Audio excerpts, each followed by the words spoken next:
রাহমাতুল্লাহি ওয়া বারাকাতুহু।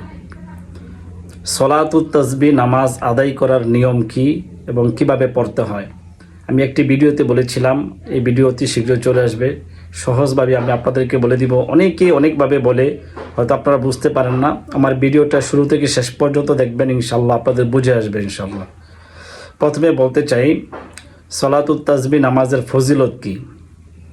আল্লাহ রসুল সাল্লাল্লাহু আলাইহি ওয়াসাল্লাম তার স্বীয় চাচা হজরত আব্বাস রাদিয়াল্লাহু তাআলা আনহুকে বলতেছে, চাচা আপনাকে আমি এমন একটি আমল শিক্ষা দিব যে আমলটি আপনি করলে আপনার জানা অজানা, ইচ্ছা অনিচ্ছা, প্রকাশ্যে গোপনে সমস্ত গুনাহ মাফ করে দিবে।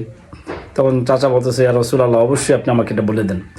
তখন আল্লাহ নবী সাল্লাল্লাহু আলাইহি সাল্লাম বলতেছে, হে চাচা, আপনি সলাতুত তাসবিহ নামাজ প্রতিদিন পড়বেন। প্রতিদিন যদি আপনি পড়তে না পারেন তাহলে সপ্তাহে অন্ততপক্ষে একবার পড়বেন। সপ্তাহে যদি না পারেন তাহলে মাসে অন্ততপক্ষে একবার পড়বেন। আর মাসেও যদি না পড়তে পারেন তাহলে বছরে একবার পড়বেন। বছরেও যদি না পড়তে পারেন তাহলে জীবনে একবার হলেও পড়বেন। বলেন সুবহানাল্লাহ। প্রিয় দর্শক, এই নামাজটা যে সুন্দরভাবে আদায় করবে, 4 রাকাত নামাজ, তাহলে আল্লাহ তাআলা তার জানা অজানা, ইচ্ছা অনিচ্ছা, প্রকাশ্যে গোপনে যত গুনাহ করেছে সমস্ত গুনাহ আল্লাহ তাআলা ক্ষমা করে দিবেন। সুবহানাল্লাহ। শুধু তাই নয়, আল্লাহ তাআলা তাকে ভরপুর নেকি দান করবেন এবং তার মধ্যে খুশু আল্লাহ তাআলা বৃদ্ধি করে দিবেন। চলুন দর্শক, দেরি না করে সলাতুত তাসবিহ নামাজ কিভাবে আদায় করব তাহলে সেটা আমরা দেখে নিই। প্রিয় দর্শক, যেহেতু আমি এখানে রুকু সিজদা করতে পারবো না, আর রুকু সিজদা যদি আমি করতে যাই তাহলে অনেক সময় চলে যাবে, প্রায় ঘন্টাখানিক লেগে যাবে।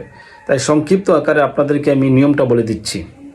প্রিয় দর্শক, সলাতুত তাসবিহ নামাজ আমাদের খেয়াল রাখতে হবে, সেটা 4 রাকাত, সেটা 2 রাকাত পড়লে হবে না, 4 রাকাত পড়তে হবে। আর এখানে একটি দোয়া, যে দোয়াটি হচ্ছে সুবহানাল্লাহ আলহামদুলিল্লাহ ওয়ালা ইলাহা ইল্লাল্লাহু আল্লাহু আকবার। এই দোয়াটা আপনার 300 বার পড়তে হবে। মোট 300 বার, মনে রাখবেন, মোট 300 বার পড়তে হবে। আপনি শুধু একটা পয়েন্ট খেয়াল রাখবেন, ইনশাল্লাহ আপনার মনে থাকবে। আপনি প্রতি রাকাতে দাঁড়ানো অবস্থায় শুধু একবার পড়বেন, অর্থাৎ রুকুর আগে। রুকুতে যাওয়ার আগে 15 বার পড়বেন। এটা 2 সিস্টেমে আছে, আমি সহজ সিস্টেম যেটা এটা আপনাকে বলে দিচ্ছি। আপনি প্রথমে নিয়ত বাঁধবেন, সলাতুত তাসবিহ নামাজ পড়তেছি এটা বলে আপনি নিয়ত বাঁধবেন। নিয়ত বেঁধে সানা পড়বেন। অনেকে সানার আগে পড়ে, আমি এটা রুকুর আগে নিয়ে আসলাম, যেহেতু 2টা সিস্টেম আছে আমি বলে দিচ্ছি। তো প্রথমে আপনি নিয়ত বাঁধবেন, সানা পড়বেন, সানার পরে সূরা ফাতিহা পড়বেন, ফাতিহার পরে যে কোনো একটা সূরা মিলাবেন। ধরুন আলাম তারা কাইফা ফাআলা রাব্বুকা বিআসহাবিল ফিল, এটা পড়লেন।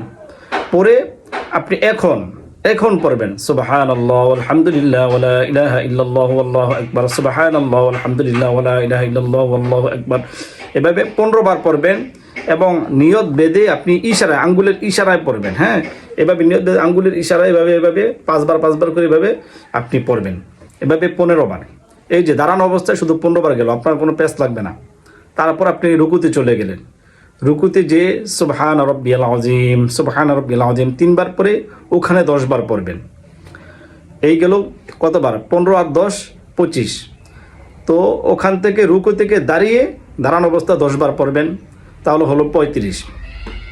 রুকু থেকে দাঁড়িয়ে সামি আল্লাহু লিমান হামিদা রব্বানা লাকাল হামদ, এতটুকু বলে সুবহানাল্লাহ আলহামদুলিল্লাহ ওয়ালা ইলাহা ইল্লাল্লাহু আল্লাহু আকবার 10 বার পরে আপনি সোজা সিজদায় চলে যাবেন। সিজদায় গিয়ে ওখানে সুবহান রাব্বিয়াল আ'লা 3 বার পড়বেন, পরে ওখানে 10 বার পড়বেন। তাহলে হলো কতবার? 45 বার। তারপরে রুকু থেকে বসে সেজদা থেকে উঠে 2 সেজদার মাঝখানে আপনি 10 বার পড়বেন। পরে আবার দ্বিতীয় সেজদা যাবেন। দ্বিতীয় সেজদা গিয়ে আবার সুবহান রাব্বিয়াল আ'লা 10 বার পরে ওখানে আবার সুবহান রাব্বিয়াল আ'লা 3 বার পরে ওখানে আবার 10 বার পড়বেন। দ্বিতীয় সেজদা থেকে উঠে বসে, মানে 2টা সেজদা শেষ, ওখানে বসে আরও 10 বার পড়বেন। 10 বার পরে এই হচ্ছে আপনার এখানে হয়ে গেল 75 বার। টোটালি আপনার 75 বার হয়েছে। ওখান থেকে আপনি দাঁড়িয়ে আবার যথা নিয়মে আপনি সূরা ফাতিহা পড়বেন, বিসমিল্লাহ শুরু করে। সানা তো পড়েই ফেলছেন, প্রথম রাকাতে সানা পড়া লাগবে না, শুধু বিসমিল্লাহ বলে সূরা ফাতিহা পড়বেন। এরপরে ধরেন লিইলাফি কুরাইশ পড়লেন, বলে আবার ওই যে প্রথম রাকাতের মতো দ্বিতীয় রুকুতে যাওয়ার আগে লিইলাফি কুরাইশ পড়লেন, রুকুতে যাওয়ার আগে আবার 15 বার পড়বেন।